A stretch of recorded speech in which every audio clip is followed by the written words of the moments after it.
So the guy name is Timothy Mcghee, and he's from Atwater Village, or he's at Atwater Village, or something like that. Corrupt and the realist had just came with me getting off the plane in Sacramento. This is when shit was in Sacramento. And it's not a death row function. Got them all to go up to Echo Sounds that day. So I don't know if this guy was mad because they was in his territory or his neighborhood. If one of them got into it with him at the liquor store or in the area, he just didn't like Black Pyru or gang members because it was both Bloods and Crips there. Keto Rock was there, Big C Style was there, Lil Draws was there, they from the blue side.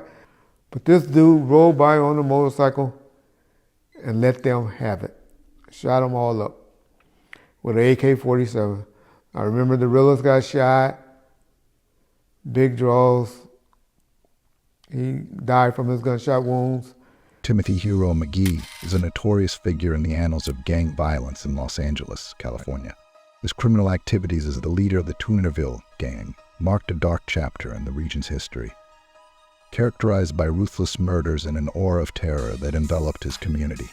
This video will explore Mcgee's background, the specific murders for which he is most infamous, the legal proceedings that followed, and the broader implications of his violent actions on society and law enforcement. The background of Timothy Mcghee. Born on April 27, 1973, Timothy Joseph Mcghee grew up in Northeast Los Angeles, an area that would shape his identity and future criminal exploits. He quickly became involved with the Tunerville gang, which had been established in the 1950s, and claimed various territories in the region. As Mcghee entrenched himself in gang life, he assumed a leadership position, gaining notoriety for his vicious demeanor and strategic acumen. His violent nature earned him nicknames such as Monster and Thrill Killer, establishing his reputation within and outside the gang community. The murders. Mcgee's criminal record includes the murders of 3 established rivals and the girlfriend of one of those rivals, which were central to his conviction. The violence attributed to Mcghee spanned several years and involved highly publicized cases that shocked the community. Ronnie Martin, a 25-year-old member of a rival gang, Martin was brutally murdered in October 1997. Mcgee's gang shot him a staggering 28 times, a testament to the brutal nature of the attack and the hostility between rival factions in the gang landscape of Los Angeles. Developing this hour in Atwater, police still on the hunt for a shooter who killed a 17-year-old boy. It happened last night just before 11:30 in the 1800 block of Drake. Police not releasing very many details to this murder, and there's no description of the shooter. Ryan Gonzalez. Another victim was 17-year-old Ryan Gonzalez, affiliated with the Rascals gang. He was killed in June 2000, further highlighting the violent rivalry between gangs during this intense period. Marjorie Mendoza.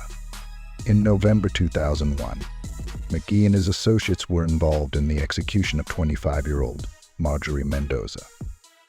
During a drive-by shooting aimed at a rival gang member, who was Mendoza's boyfriend, she was mistakenly shot and killed.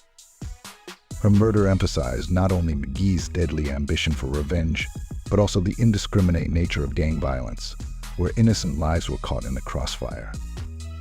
The method of operations. Mcgee's operations were characterized by meticulous planning and a ruthless execution of violence. He employed tactics reminiscent of military strategies, often leading his gang in drills and exercises that prepared them to carry out violent retributions against rivals. His career was marked by the use of firearms and drive-by shootings, ambushes, and other violent confrontations that demonstrated both a personal vendetta and a broader agenda of intimidation against opposing gang members.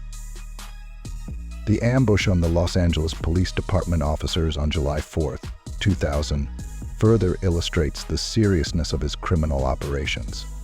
Mcghee orchestrated an assault while police were in pursuit of gang members, resulting in a hail of gunfire that narrowly missed the officers. This act of aggression signaled Mcgee's audacity, showcasing his willingness to confront law enforcement. The legal proceedings.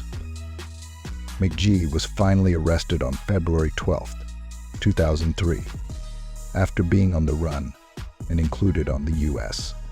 Marshals Service's most wanted list. The legal proceedings that followed uncovered a litany of criminal activities, supported by testimonies from former gang members, witnesses, and ballistic evidence that tied him to the murders. In 2007, he was convicted of 3 counts of murder and 4 counts of attempted murder. His trial received significant media attention, with gruesome details of his violent acts laid bare in court, including witness intimidation and the perilous environment witnesses faced in coming forward to testify against him.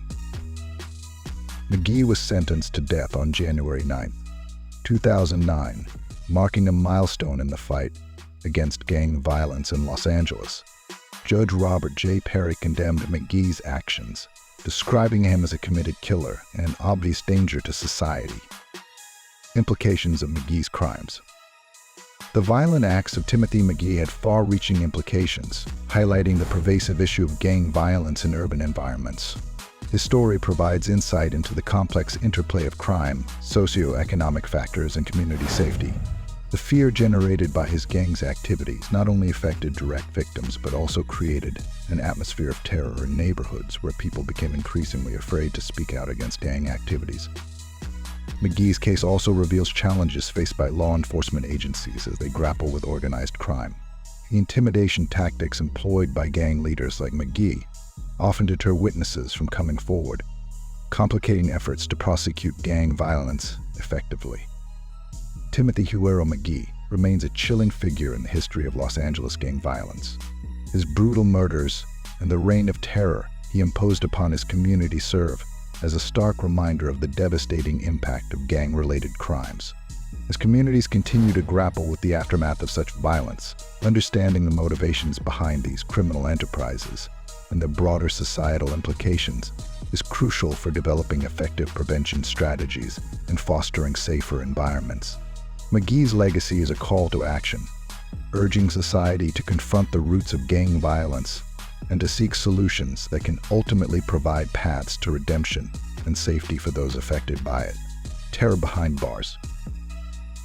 Timothy Mcghee, a former gang leader from Northeast LA and currently on death row at San Quentin, is accused of attacking 2 prison guards with a shank while being escorted back to his cell from a shower. The incident occurred at 7 a.m. on Thursday in the prison's adjustment center, which houses male inmates on California's death row. Terry Thornton, a spokeswoman for the California Department of Corrections and Rehabilitation, stated, "I don't know why he decided to attack. The guards sustained injuries to their head, neck, and arms from the improvised weapon." Thornton mentioned that prison officials might recommend criminal charges to the Marin County District Attorney's Office. However, prosecutors would need to consider if the expenses for a new trial are justified for a man already on death row. Thornton explained that Mcghee, classified as a Grade B prisoner, the most violent with limited privileges, was once among the United States Marshal Service's top 15 most wanted fugitives. In January 2009, he was sentenced to death in Los Angeles County after being found guilty of first-degree murder for killing 3 people between 1997 and 2001. Additionally, Mcghee was sentenced for the attempted murder of 4 others, including 2 police officers.